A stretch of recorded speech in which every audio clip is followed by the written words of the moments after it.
Okay, so now, brothers, this is going to be a continuation of the head-to-head conversation that Errol Spence is having with Shawn Porter.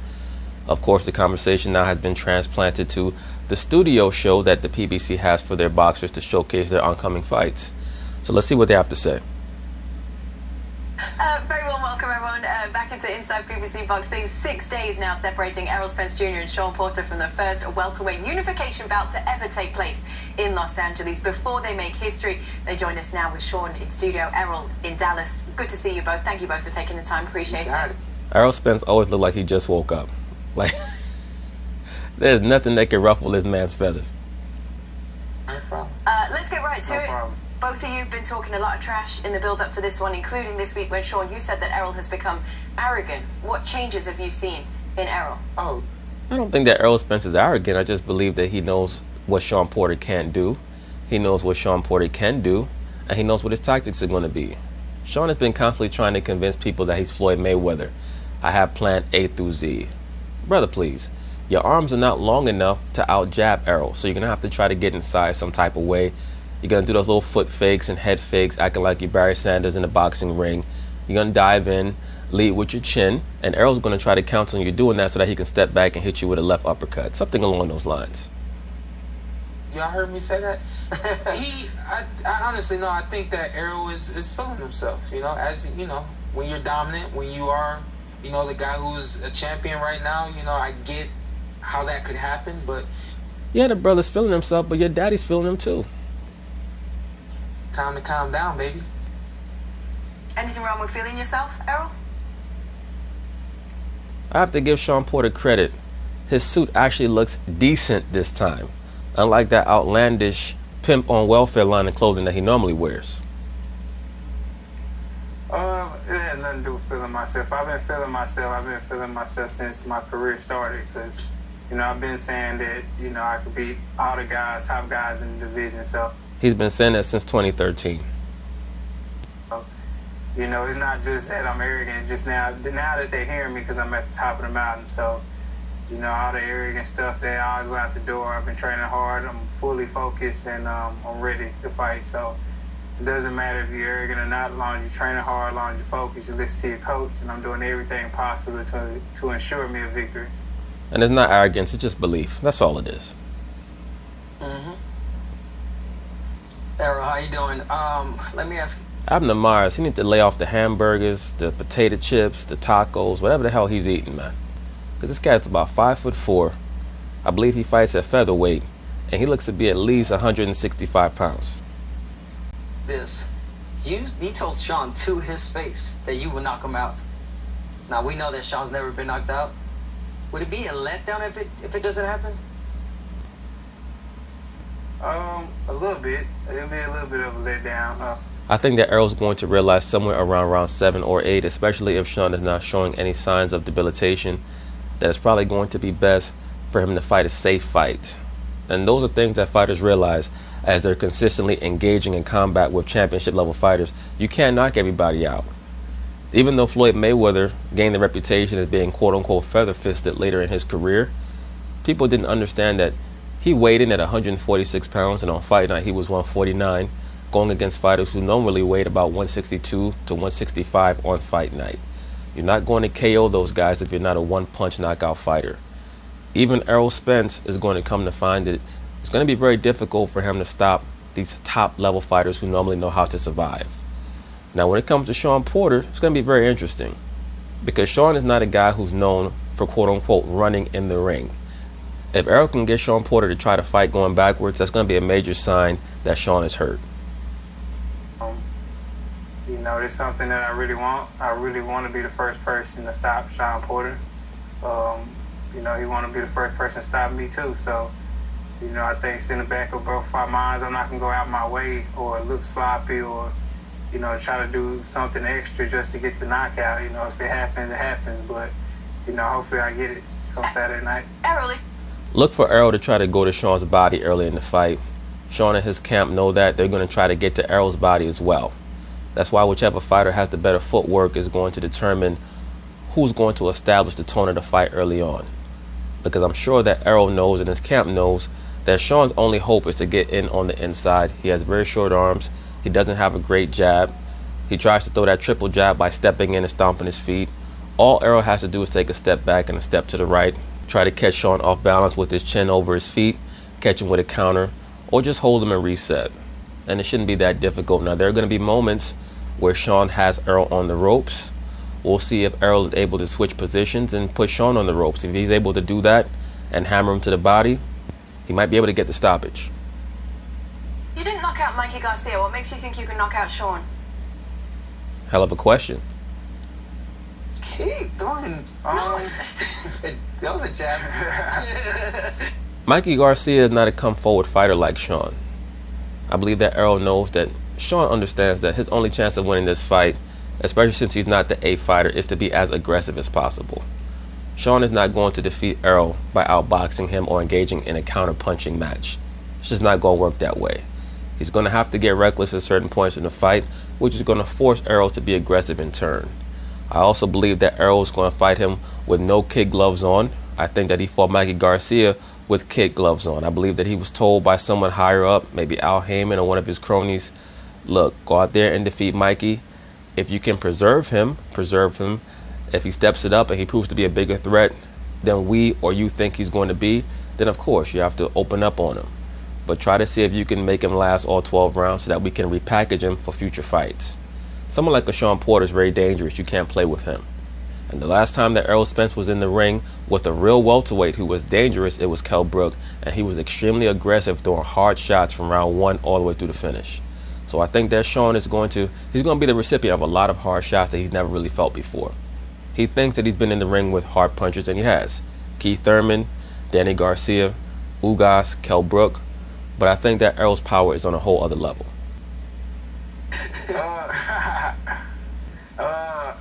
I think, Mikey's more defensively responsible than a much better balance than Shawn Porter. So, I feel like, with Shawn's style, it definitely enables me to, catch him coming in and knock him out.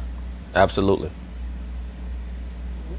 But that was good. That was a good question. Thank you, Errol. I didn't mean it in any kind of a way. Hey, Shawn, right now, man. Shawn looks scared to death. Errol is still clearly the betting favorite.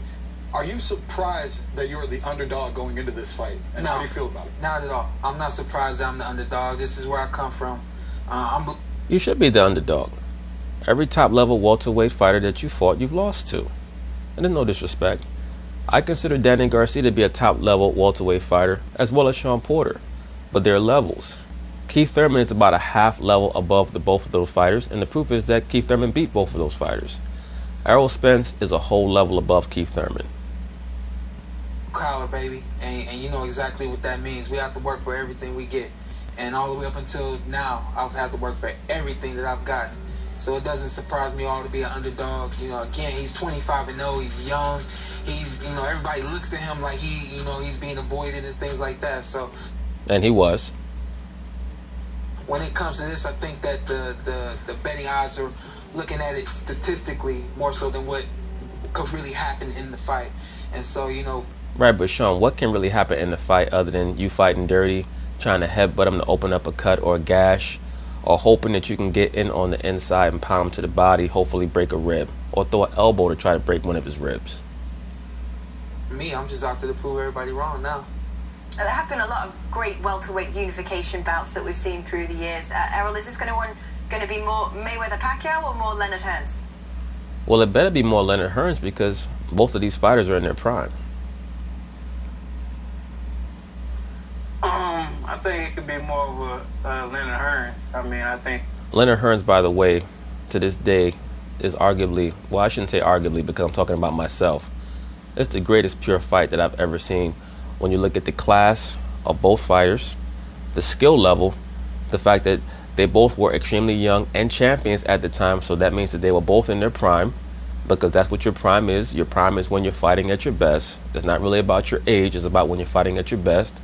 It's just that both of those fighters happen to be in their prime, their physical prime and their skill prime, and their division prime at the same time. Their best weight class was the welterweight division, and there was no real growth in skill level as they moved up. Ray Leonard and Tommy Hearns squared off, and it was back and forth. It's probably the overall best fight that I've ever seen. This fight here is going to be, very exciting. I think it'll be more exciting than the Floyd Mayweather and Pacquiao fight. Just, with two of our styles meshing together with Shawn, he's all action, I'm all action. So I think at some point we're just going to meet in the ring and, we're going to go at it. So, I think this right here might be, one of the classic fights, especially a classic unification fight. Shawn. Hold on. You said classy fight, but I remember you called him dirty. So you think it's going to be clean fight? Oh, yeah. No, I said classic. Oh, classic. I'm sorry. Classic. Blow for blow, toe to toe. Yeah, I don't see how this fight could be boring. Unless Shawn tries to outsmart himself and act like he's going to run around the ring and outbox him. And I just don't see that because Shawn knows the only way that he can win is to get in on the inside. You still think he's dirty though? None. That ain't changed. I mean, in what 2 weeks? everybody knows. Stevie Wonder and Ray Charles know that Shawn Porter's dirty in the ring. He about to find out though. This will be It's no change. Everybody know he's dirty. I mean, whatever it takes to win. So I mean, that's what they do. So, Errol said that's what they do. He talking about the whole team. well, Shawn, you said repeatedly that Errol Spence will be broken in this fight. What makes you so confident? You know what? Again, I think He's hoping that he can take Errol to a space that he's never been at before. But the Kell Brook fight already showed me that that to beat Errol Spence, you're going to have to kill him. that a lot of guys have allowed Errol Spence to get his way. I think that I know that I'm prepared to do everything that it takes to make that not the case. I've been in the ring with you. You know how I come. You know that no matter what, no matter when, I'm going to be right there and do whatever it takes to do. That's true, but you also lost to Keith Thurman. You're going to have to fight at an unbelievable pace, and you're going to have to hurt Errol repeatedly throughout the fight. And I'm not quite sure if you have the one-punch power to do that. I mean, if we were going to compare this fight, I would say maybe a better comparison would be the first Ali-Frazier fight. Errol's going to be in better shape for this fight than Ali was for his first fight against Joe Frazier, and Shawn Porter does not have the one-punch power of a Joe Frazier, who was able to take over the fight around rounds 5 or 6, and from there able to dominate the fight because of his greater stamina, greater conditioning, and greater one-punch power than Ali had. Of course, Ali held on, and he was able to make a good showing of himself because of his unbelievable natural talent and great chin and heart. But I see this fight going along those lines, except the only difference is Errol's going to be in just as good a shape as Shawn, and he has better one-punch power than Shawn does. To get the job done. I think that Errol is relying on his size. I think he is relying on the power that he's held through 25 fights against guys who shy away from him. No, I think Errol's relying on his better boxing craft. He's clearly a better boxer than you, Shawn Porter. I think that that's what he's relying on. He thinks he can knock me out, things like that. He says I'm a 30 fighter. All of those things that he's saying, he really does believe all that. Right. I think that's going to take away from everything. No, but you are right. And Errol, let me ask. Abnamar said, you are a dirty fighter. And that's his partner on the show saying that shit. I don't think you ever fought a style like Shawn's. You know, Shawn is like in your face type of fighter, and most of the time you fought against fighters. Yes, he's a truth machine type fighter, like a Joe Frazier, like an Evander Holyfield, like a Marvin Hagler. More, stylistically boxers. Fearful? I don't know about all that. Look at Keith smiling. I'm scared too. That's why I'm having a surgery every 2 months to avoid this guy. I'm ducking him, son. More skillful fighters, meaning, they're more boxers. And Shawn is more in-your-face type of fighter. Man, it doesn't matter. I'm sure Ray Leonard never fought a style like Timer Hearns before he fought Timer Hearns. Timer Hearns never fought a style like Ray Leonard before he fought him. Hagler never fought a style like Timer Hearns before they fought each other. So, I mean, it really doesn't matter. It's all about making adjustments inside the ring. It's all about adapting. It's all about fighting the game plan of your coach. And, I feel like I come out victorious. So I'm good at adapting. I feel like I've seen every style, if it was amateur sparring or, professional. I've seen his style before. He's a come-forward fighter. I feel like he can't box. So, you know. But we want to know, EJ. Like, I agree with you. He's not a great boxer. For a dog I'll fight. be victorious. That's what they want to know. People want to know, are you ready for a dog fight? Errol need to respond to Keith Thurman's question by saying, hell yeah, I'm ready for a dog fight. I'm a pit bull chasing after a poodle. Look at his hair. After that, I'm going to chase after another bitch named Keith Thurman. Man, I'm ready for anything he brings to the table, period. It doesn't matter. I'm ready for anything he brings to the table. If you want to meet, if we meet in the middle ring, so be it. It doesn't matter. On the ropes, wherever. Mm-hmm. And I'm sure he's ready as well. Look, listen. He ain't ready. Hey, you scared me. Shawn's such a clown.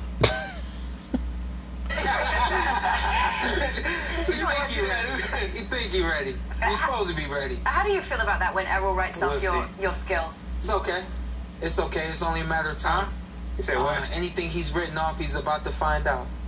But at the same time, you almost reduce Errol to just his height, his size, his power. But we all saw from Errol that he has a lot more to offer than that in the Mikey Garcia fight. And you haven't seen me offer any more than just me being rough and rugged and any of. For the most part, that's basically all you bring to the table is roughness and ruggedness.